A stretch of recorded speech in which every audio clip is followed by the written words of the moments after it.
Alright guys, so today what we're going to do is a retrofit kit, and this is not going to be a traditional retrofit kit because in this kitchen we have fluorescent bulbs, and this is not a traditional fluorescent bulb. This is actually one that's fired by a ballast, and that's an actual separate transformer from the main box.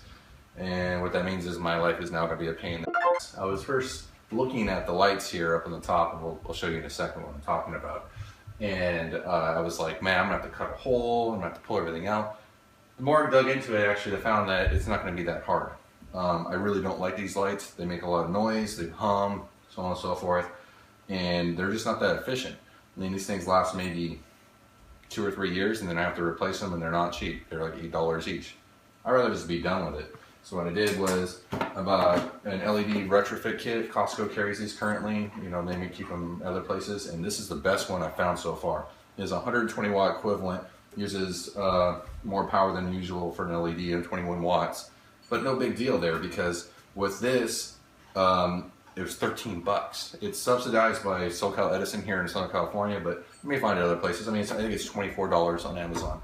But it has a nice color light that comes out of it. It's warm, it's not too white, and it's dimmable. So I'll be installing a dimmer as well, and because right now one of them's on, and it's bright, it really is.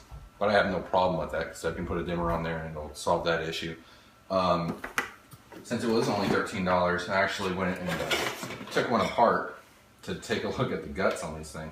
And you know, usually you think you're spending 13 bucks, you're not going to get much quality, but this thing is full blown, you know, has a heat sink on the back. There's actual dielectric grease in there, and it hooks up to these LED array that's inside of it.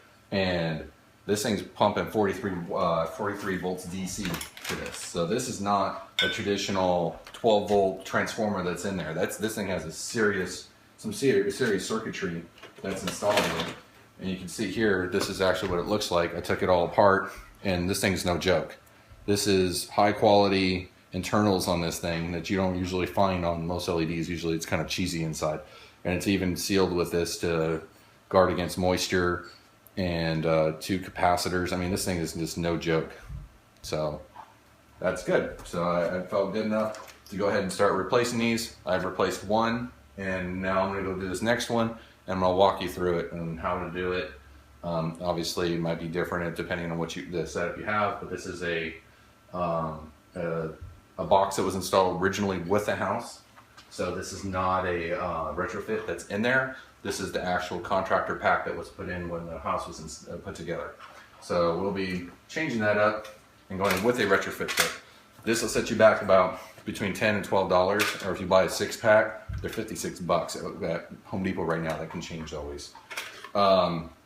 Inside, you have these quick connectors, and it has 4 lines going. Well, technically 3 more can add in there, which is awesome because this feeds 4 lights. 4 cans are being fed from this one circuit. So now I can just plug this right. This is plug and play.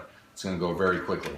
Now, as far as the difficulty of this, you need to have some electrical background. You need to be able to work above your head. There's a lot that goes in this. So this is like a 7 out of 10, and that's garnering the fact that you do have some expertise with electrical. You're not a novice, because this is a little more advanced, and you just want to be careful because, you know, you can do some damage if you don't do this right.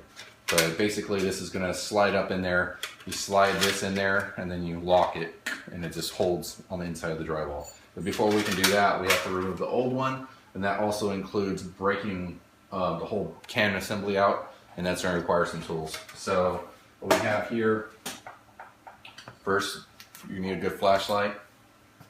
Second, a pair of pliers. These have, you know, cutters built into them as well. You also need a pair of wire cutters. These will work. These would be better because this is actually made for cutting Romex. Long flat screwdriver, Phillips screwdriver, small one, utility knife, shears, and the shears are going to come in handy when we need to cut the whole box out because it's not going to fit. It's larger than the hole because it was installed before the drywall was put up. So you'll need this to cut the box up. That's if you want to. I mean, if you wanted to, you could technically bust it out and just slide it over. But you do take a chance that somewhere down the line it's going to ravel up there, especially if you have a home theater system or whatever. And I also have a second set pair of dikes. And I have a multimeter. You don't necessarily need this. I mean, you can use it just to be safe and just double check things, but not necessarily needed. So that's it. We're going to go ahead and shut the lights off, make sure the power stays. You can shut the circuit off if you want to, but if nobody else is in the house that can, mess with you, you should be okay. So I have a second camera here. I'll be capturing with that camera, and also have the Sony camera, and I'll be able to give you some shots directly from where I'm working. All right, so here we go. First things first, there's a trim that goes around the top here. Actually, before that, it'd be a big mistake to do this, but not to do this, but you need to remove the bulb. If you've had the light on for a while, remember it might be hot, and you don't want to drop this because it has mercury inside of it. That'll be a problem. Okay, so next I'm going to remove the trim, and that should just slide out. So that's the trim. Next step, inside here we have some screws.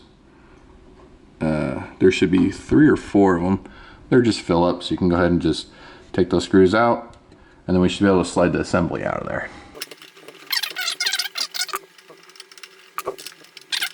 Okay, so now I'm going to slide the assembly out. Now this may be difficult because the last one was pretty hard. This one looks like it's going to be easy, but sometimes they're not exactly easy to pull out. So we'll pull this down, and you'll see it's attached here. It has some wiring, in which case we'll use our dikes, a good pair of dikes, just cut it off. We're going to be trashing this anyways. Let's just get it out of the way. And we'll take a look around in here. And you'll see, I wish I wasn't doing it with this hand.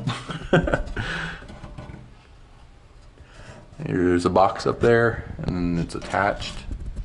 And you'll see what we need to remove all that. So let's go ahead and start doing that. Take that off. It's just push button. It literally just comes out of there. What we're gonna do is go ahead and start disconnecting that. All right, so you see what I'm doing here.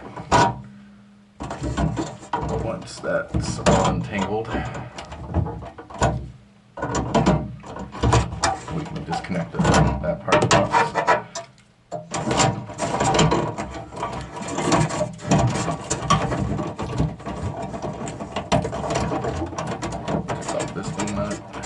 Wire nut, and untwist that.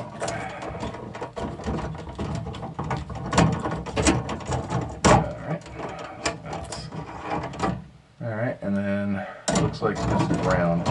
We can just cut that. That's gonna be a pain in the butt to undo.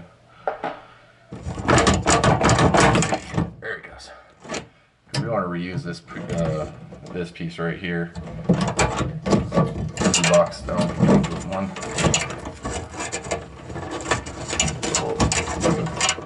So get these wires out of the way so we can pull our feed wires out.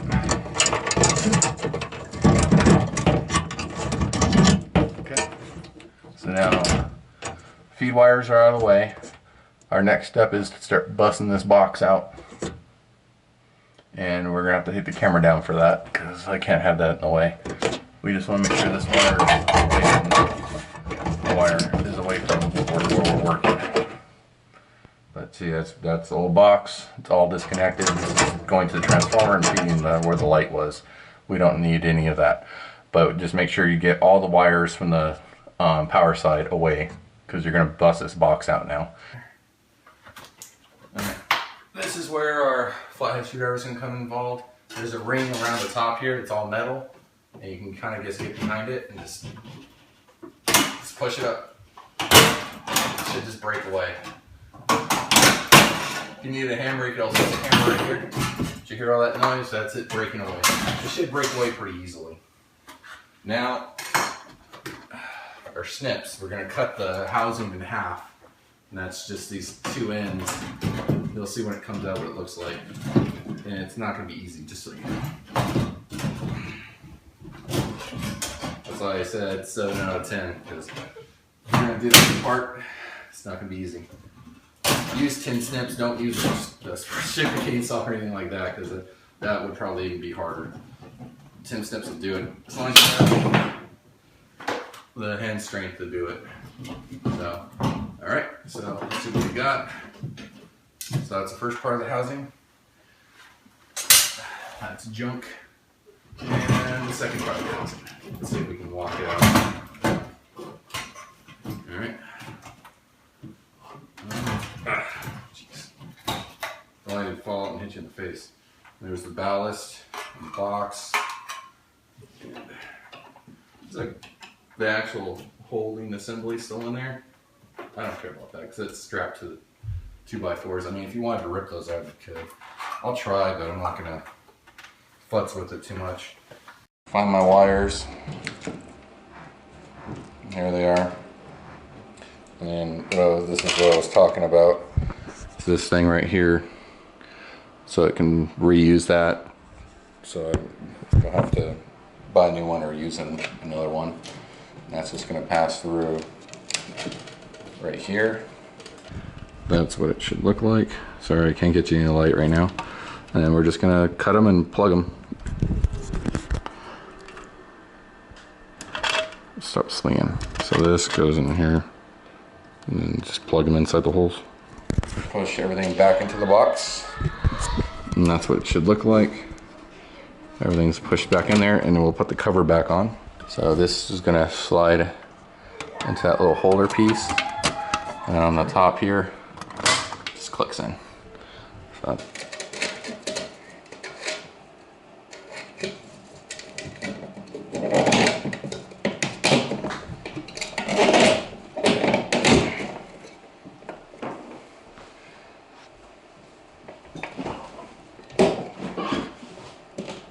yeah, that's what I did wrong. You'd have them push through first. That's what I thought. And then you lock them. Once they're in, you just lock. And that will hold that in. I had a little more fun with that than I was expecting. But you can see it's all in there now. Good, and all we have here left is just our connector. Okay, so here's our light. We obviously don't need the adapter. So take the adapter off. Cut away the ties on the spring assembly. Make sure to stay clear because it's going to spring out like that. Close your eyes. Alright, so there it is. Okay. And then you'll see here, these wires just go together. Sorry, I wish I could hold the camera at the same time. I just can't. So these two pieces go together. Then on the inside of there, you'll see that assembly, and that's gonna, what you're gonna do is compress the spring here, and it's gonna grab inside there like that. So you'll do that on that side, and you'll do the same thing on the other side.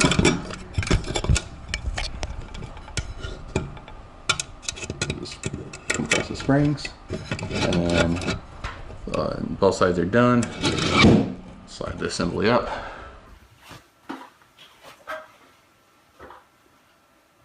Okay, and then you'll see here, these wires just go together. Sorry, I wish I could hold the camera at the same time. I just can't.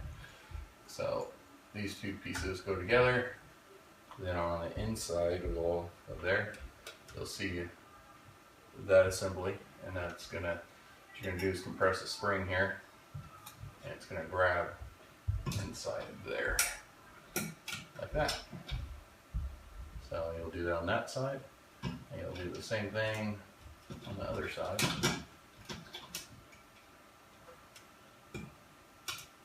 Just compress the springs, and then both sides are done. Slide the assembly up. So it took like, even though we had a little bit of a stoppage there, it took like 15 minutes. So, lights are on.